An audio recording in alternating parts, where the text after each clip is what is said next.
our superhero. Good morning. All right, let's have some fun. Let's play a little game. All right, name these superheroes. How many people are comic book nerds? Either were as a kid or are now. It's okay. Don't look backwards. Name this superhero. Who can read and control and influence a vast number of human minds? Professor Xavier. Who can see far away places? This is an old Marvel one. Some folks are going to struggle with this one. Captain Marvel. No, not Captain Marvel. I believe it's Hyperion. Who can understand any language? There's more than one, by the way. Battlefish. Besides Battlefish. Wonder Woman and Sorcerer. And who can be many places at once? Nightcrawler. Nightcrawler, yes. Let's name the superhero of today. All right? You can read, control, and influence a tremendous number of people's minds. I know what you're having for lunch. You told me 7 days in a row now. I don't actually care, but apparently the tabbouleh is very good. Who can see faraway places? YouTube gives you more video uploaded per hour than you could ever watch in a human lifetime. Who can understand any language? Not just Babelfish. I tried this out yesterday. Google Translate now reads to you the translated things. This is the simplified Chinese version saying, welcome to the 140 character conference. The superhero who can be many places at once. Well, you can. Right? You can just be on all these sites. So you've got iPads and iPhones and Androids and all these other exotic devices that let you do a lot of things at once, unless you're on an iPad, then you can only do one thing at once. The superhero, though, is you. Take a step back from all the technology, from all the stuff that you see, all the toys, what's shiny this weekend. Think about the power that you have as a superhero. You have these incredible powers. You can talk to more people than any human being has ever been able to in the course of human history, in 50,000 years, in 10,000 years of recorded history. You have an incredible amount of power. As Uncle Ben said, with great power comes great responsibility.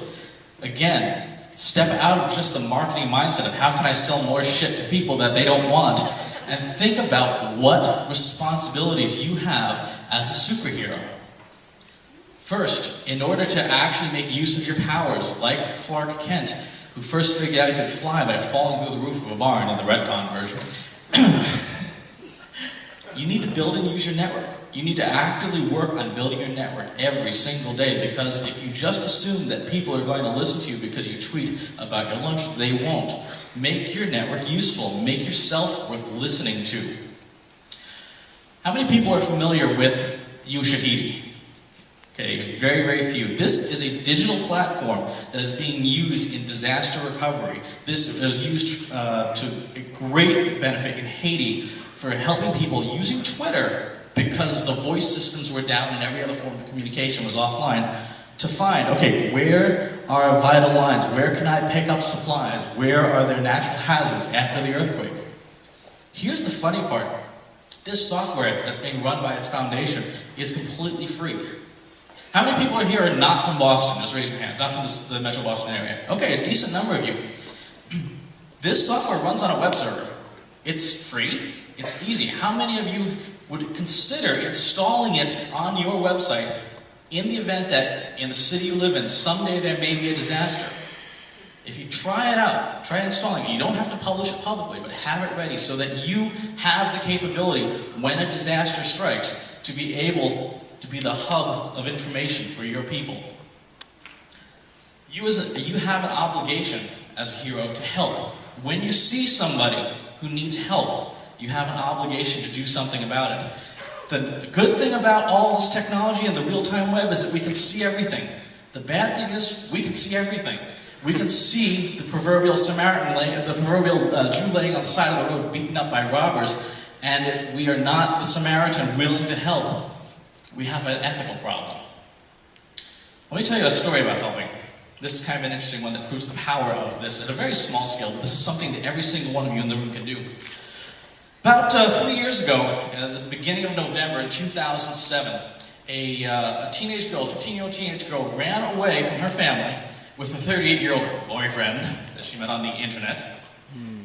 And the police in her state, in the state of Florida, said, we're pretty sure she's fled the state. She actually probably went to Connecticut. So there's not much we can do. We'll, do the usual missing person stuff, but if she's not back in a week, she's not coming back. So the family was obviously and understandably extremely disturbed by this response from the police and said, we've got to do something. A week went by, 2 weeks went by, 3 weeks went by, waiting for the police to come up with something. Nothing. Her uncle got on to the New England podcasting crowd at the time and said, if anybody knows anything about how to help find her, I'd be really grateful. A bunch of us were watching, and one of the things that I did was go into MySpace, which was actually relevant at the time, grabbed all of her friends from MySpace, and basically just started spamming the living daylights out of them and this city in which she was reported to have fled. 3 weeks, the police could do nothing. With the power of the real-time web, with the power of our social networks, we found her in 48 hours. Within 2 days, the SWAT team was knocking on the door, with that really big door knocker they have, and within a week and a half of that, she was back home with her family. This stuff is incredibly powerful.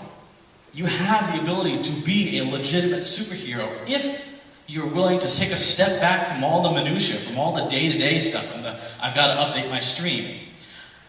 You can figure out how to do a lot of good at a personal level, at an institutional level, and at a societal level if you're willing to step back and look at these tools for what they are. These are superhero powers. The question is, are you ready to be a superhero? Thank you.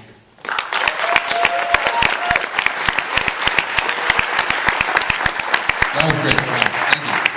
And if people have questions about superhero, how do they reach you? Well, if you have any questions, you can reach me at CSPenn or at ChristopherSPenn.com. Thank you. Wow. That was great.